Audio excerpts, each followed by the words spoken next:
Bom, nada mais inseguro do que um escritor numa conferência sobre segurança, um escritor que se sente um pouco solitário porque foi o único convidado nesta e na anterior edição, que preciso de um abrigo, preciso de um refúgio. É um texto que eu vou ler. O Presidente tinha dito que eu deveria falar espontaneamente, não sou capaz em 7 minutos. Eu escrevi este texto que vou ler, chama-se Morar o Medo. O medo foi um dos meus primeiros mestres. Antes de ganhar confiança em celestiais criaturas, aprendi a temer monstros, fantasmas e demónios.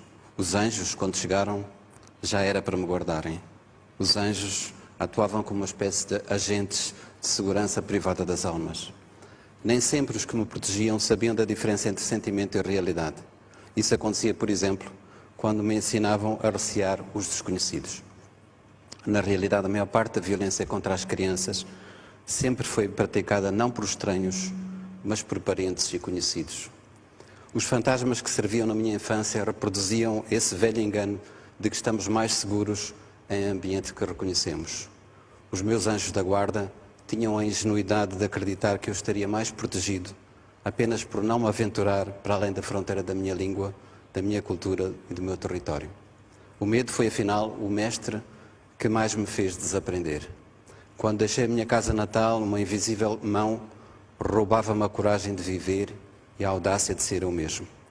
No horizonte vislumbravam-se mais muros do que estradas.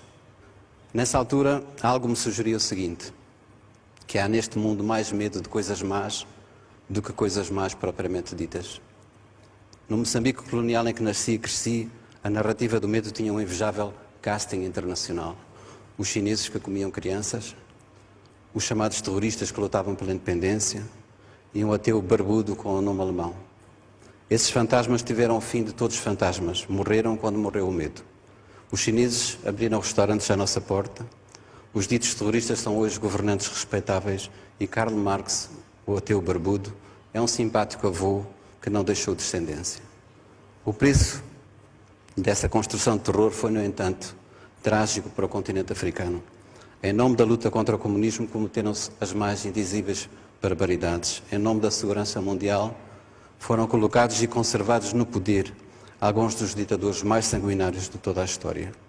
A mais grave desta longa herança de intervenção externa é a facilidade com que as elites africanas continuam a culpar os outros pelos seus próprios fracassos.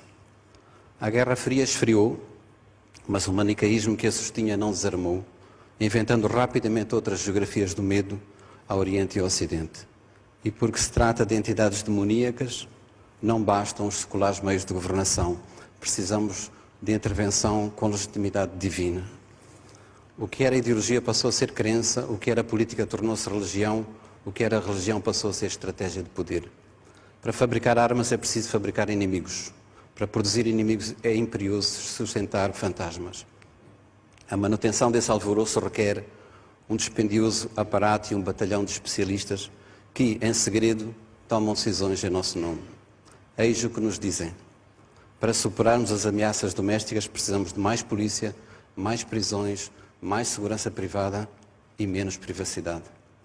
Para enfrentarmos as ameaças globais, precisamos de mais exércitos, mais serviços secretos e a suspensão temporária da nossa cidadania.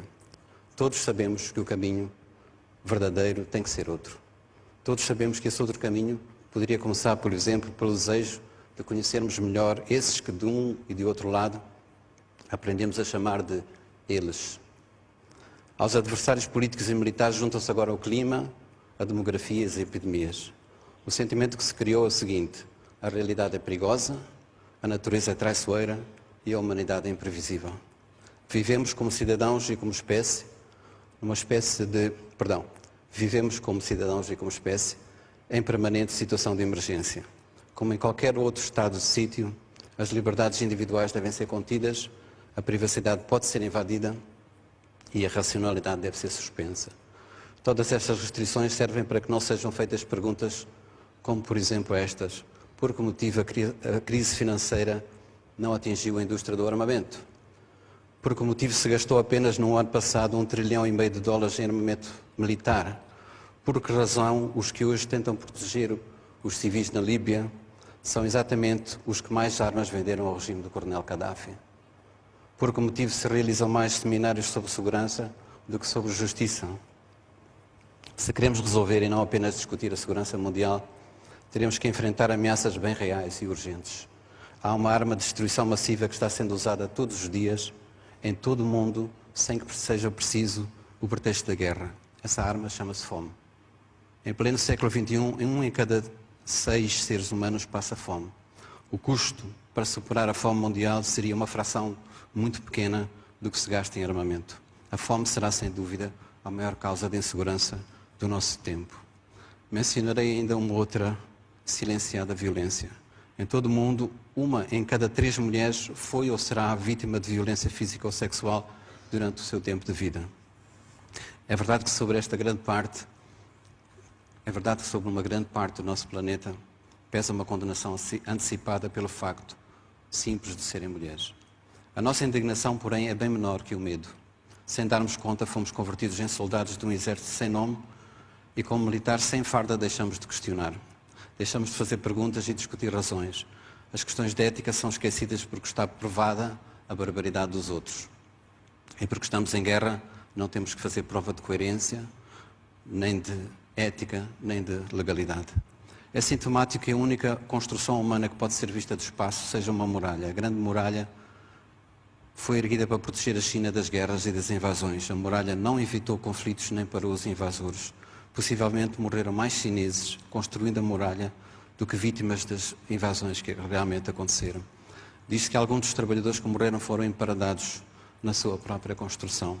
Esses corpos convertidos em muro e pedra são uma metáfora de quanto o medo nos pode aprisionar. Há muros que separam nações, há muros que dividem pobres e ricos, mas não há hoje no mundo muro que separe os que têm medo dos que não têm medo. Sob as mesmas nuvens cinzentas vivemos todos nós, do Sul e do Norte, do Ocidente e do Oriente. Citarei Eduardo Galeano acerca disto, que é o medo global, e diz-ele: os que trabalham têm medo de perder o trabalho, os que não trabalham têm medo de nunca encontrar trabalho. Quando não têm medo da fome, têm medo da comida. Os civis têm medo dos militares, os militares têm medo da falta de armas e as armas têm medo da falta de guerras. E, se calhar, acrescento agora eu, há quem tenha medo que o medo acabe. Muito obrigado.